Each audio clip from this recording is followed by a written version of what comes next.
It wasn't a rogue trader shouting on a floor. It wasn't a gun or a bomb or a secret meeting. It was a cell.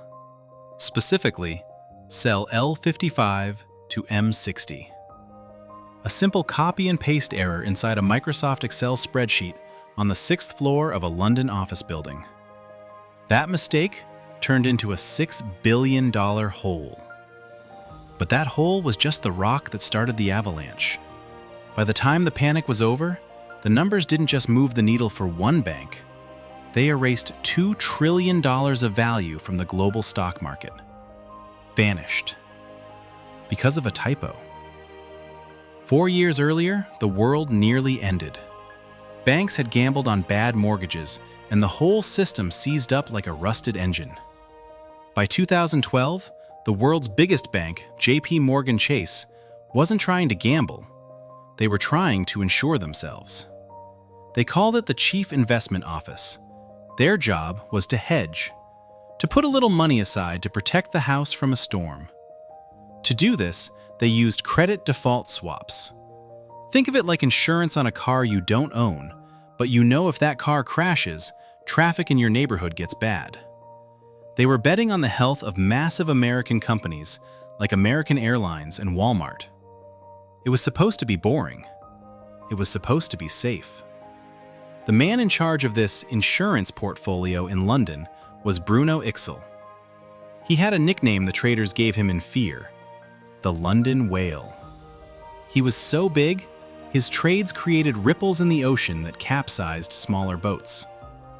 To manage this massive hedge, his team built a new value-at-risk model, a VAR model. In plain English, it's a mathematical calculator that says, if the world goes crazy tomorrow, how much money could we lose? Except, the model was broken before the data even went in. An internal report later found that the spreadsheet used to calculate volatility was a disaster of manual copying and pasting. The analysts were supposed to divide the sum of two numbers to find a ratio. Instead, they divided by the sum, not the count. It's the difference between figuring out the average weight of a football team versus just weighing the whole team at once. This mathematical hiccup made the whale's portfolio look 50% safer than it actually was. The bank's radar screen showed a calm pond, but underneath, Bruno Ixel was dragging an anchor the size of a skyscraper. And the traders in the wild, the hedge fund sharks in New York and London, smelled the blood in the water before JP Morgan did. The market realized JP Morgan is stuck. They can't sell their position without causing the exact crash they're trying to avoid. So the sharks did what sharks do. They bet against the whale. They started selling short, driving the price down, forcing Bruno to buy more to keep the price stable, which just made him bigger, heavier, and more stuck. In April 2012, Jamie Dimon, the king of Wall Street, got the call. He famously called the press reports a tempest in a teapot. He was wrong. Within days, the spreadsheet error had transformed into a $2 billion loss, then $3 billion. By the time they could close the door on the trade, the final bill was $6.2 billion. That's enough money to buy Starbucks, the entire company. Here's the part that hits you, the viewer, personally. JP Morgan took a $6 billion punch and barely flinched. Their stock dropped for a few weeks, and they paid a fine that was less than 2 weeks of their profit. But the $2 trillion vanished from the market not because JP Morgan lost money, but because the world lost trust in the math.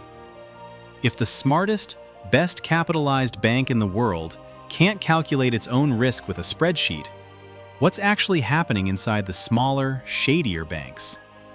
What's happening inside the dark pools and the derivatives that aren't on any exchange? This single Excel error became the smoking gun for regulators. It was the reason the Volcker Rule, the ban on banks gambling with your deposits, was written with such fury. Today, the financial system is 10 times more complex than it was in 2012. But the plumbing is the same. We still use Excel, we still copy and paste. We still trust the average formula without checking if the cell range is right. The London whale didn't drown from the market. It drowned in a glass of water, inside a spreadsheet. We like to imagine that the global economy is run by quantum computers and PhD geniuses. It's not.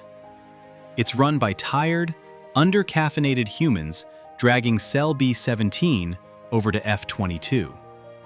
The unsettling truth isn't that a mistake happened.